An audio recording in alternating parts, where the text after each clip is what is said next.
Vítám vás u svého vlogu ze západní Francie. Přijeli jsme do Nantes a nyní budeme pokračovat BlaBlaCar busem do Angers.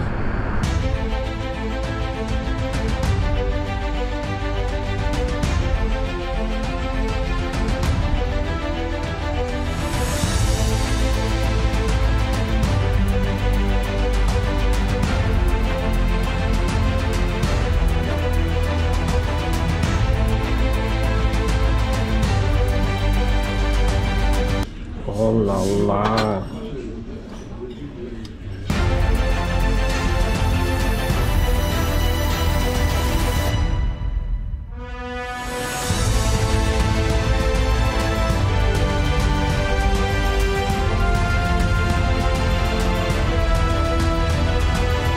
Den v Angers se povedl a musím se přiznat, že zase se něco zkomplikovalo na mé cestě a mám totiž takový malý nachlazení. Není to úplně ideální na cestování, no. Ale ne vždy se všechno povede. Na druhý den jsme si půjčili auto a první zastávku máme v přístavním městě Saint-Malo.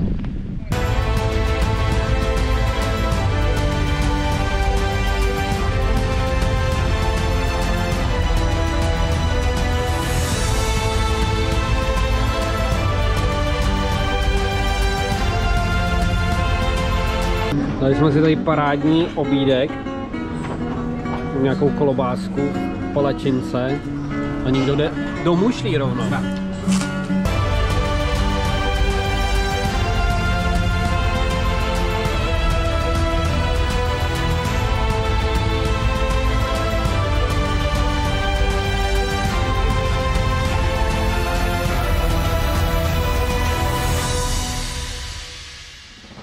Tak konečně jednou taky nemusím řídit.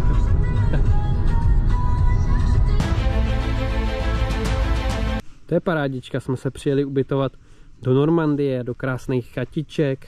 Dáváme si tu krásně barbecue.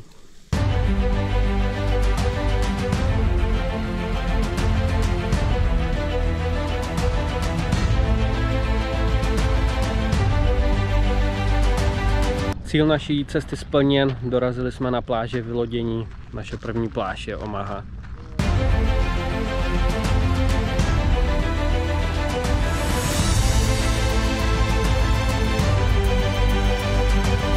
K obědu hezký sýrový panini.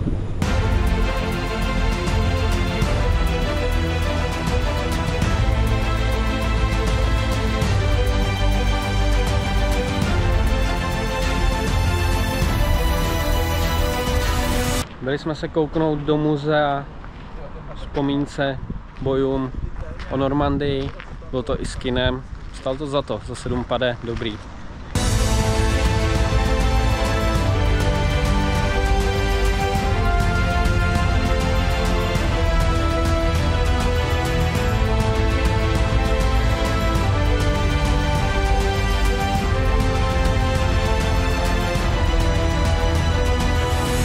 Kanadská pláž Juno.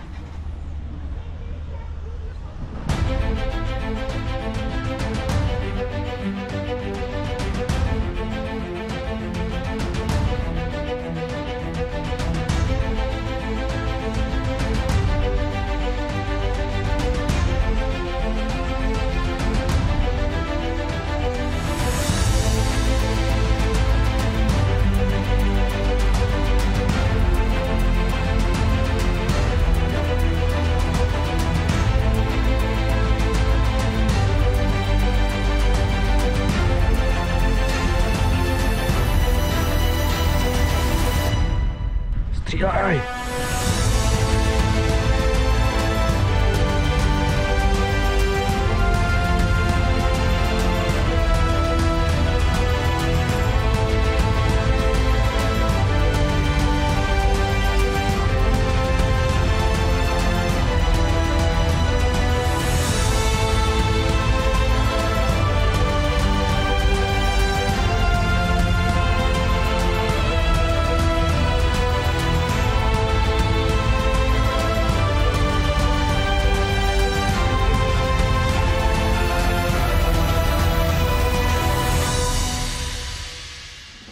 To si takhle říkáte, proč mají zadělaný ve Francii výlohy?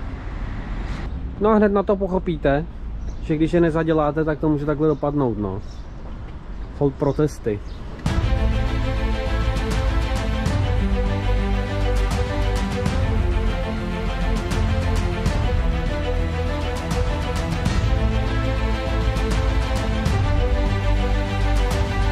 Filátko z tresky.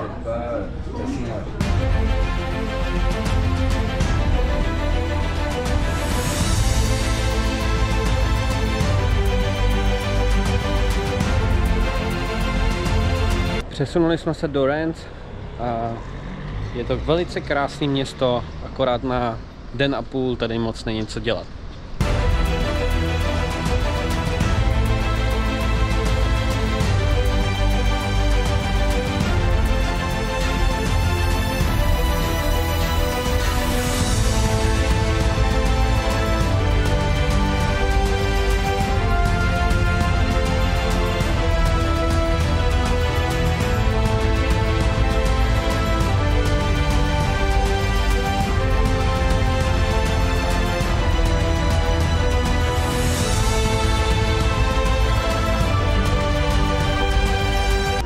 Poslední jídlo stejný jako to první. Výlet po Francii se povedl, teď hurá domů a splnil jsem si takový svůj sen. Viděl jsem pláže vylodění v Normandii, na to jsem se fakt hodně těšil. Bylo to boží, doporučuji. A zase příště u dalšího vlogu.